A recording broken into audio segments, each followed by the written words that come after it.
दोस्तों, महाराष्ट्र इन दिनों भारी बारिश और बाढ़ जैसे स्थिति से जूझ रहा है। पिछले 24 घंटों में ही अलग अलग जिलों से कई दर्दनाक हादसों की खबरें सामने आई हैं। आपदा प्रबंधन विभाग की रिपोर्ट ये बताती है कि केवल एक दिन में बारिश और बाढ़ से जुड़ी घटनाओं में 6 लोगों की मौत हो चुकी है। मुंबई, बीड और नांदेड़ जैसे इलाकों में हालात बेहद ही गंभीर हैं और खासकर नांदेड़ जिले में तो बाढ़ जैसी स्थिति बन गई है। वहां पर कई लोग पानी में बह गए हैं, जिनमें से 3 लोगों के शव बरामद हुए हैं, जबकि कई लोग अब भी लापता हैं। मुंबई की अगर बात करें तो यहाँ देखिए हालात काफी ज्यादा बिगड़े हुए हैं। पिछले 24 घंटे में शहर में करीब 300 मिलीमीटर बारिश दर्ज की गई है और लगातार बारिश की वजह से मीठी नदी का जलस्तर जो है वो खतरे के निशान पर पहुंच गया है और एहतियात के तौर पर करीब 400 से 500 लोगों को सुरक्षित जगहों पर शिफ्ट किया गया है। मुंबई की लाइफ लाइन मानी जाने वाली लोकल ट्रेनें भी इस बारिश से बुरी तरीके से प्रभावित हुई हैं।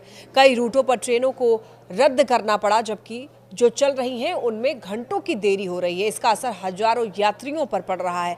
सड़कों पर जलभराव और ट्रैफिक जाम ने लोगों का जनजीवन पूरी तरीके से अस्त व्यस्त कर दिया है। नांदेड़ जिले की स्थिति और भी भयावह है। मंगलवार तड़के मुखेड़ उदगीर रोड पर पानी के तेज बहाव में 2 गाड़ियों में सवार 7 लोग बह गए। बचाव दल ने 3 लोगों को तो बचा लिया, लेकिन 4 लोग पानी की लहरों में समा गए। इनमें से 3 शव बरामद हो चुके हैं और एक महिला अब भी लापता है। इस हादसे ने पूरे इलाके में दहशत फैला दी है। मुख्यमंत्री फडणवीस ने जानकारी दी है कि केवल नांदेड़ में ही अब तक 8 लोगों की मौत हो चुकी है और 5 लोग लापता हैं। कई गांव में पानी भर गया है और अब तक लगभग 293 लोगों को सुरक्षित स्टेशनों पर पहुंचाया गया है। अब देखिए, फडणवीस सरकार का ये कहना है कि स्थिति फिलहाल नियंत्रण में है, लेकिन सतर्कता बढ़ती जा रही है। उप मुख्यमंत्री एकनाथ शिंदे लगातार हालात पर नजर बनाए हुए हैं। राज्य भर में एनडीआरएफ की 18 और एसडीआरएफ की 6 टीमों को तैनात किया गया है।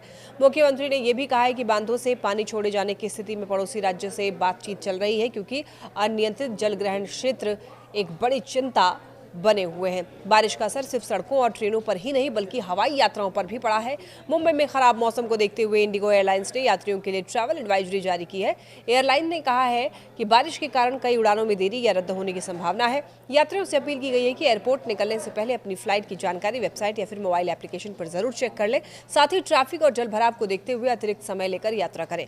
महाराष्ट्र में सिर्फ जनजीवन ही नहीं बल्कि खेती किसानी पर भी इसका गहरा असर पड़ा है। पिछले 2 दिनों में 12 से 14 लाख एकड़ जमीन पर खड़ी फसल पूरी तरह से बर्बाद हो गई है।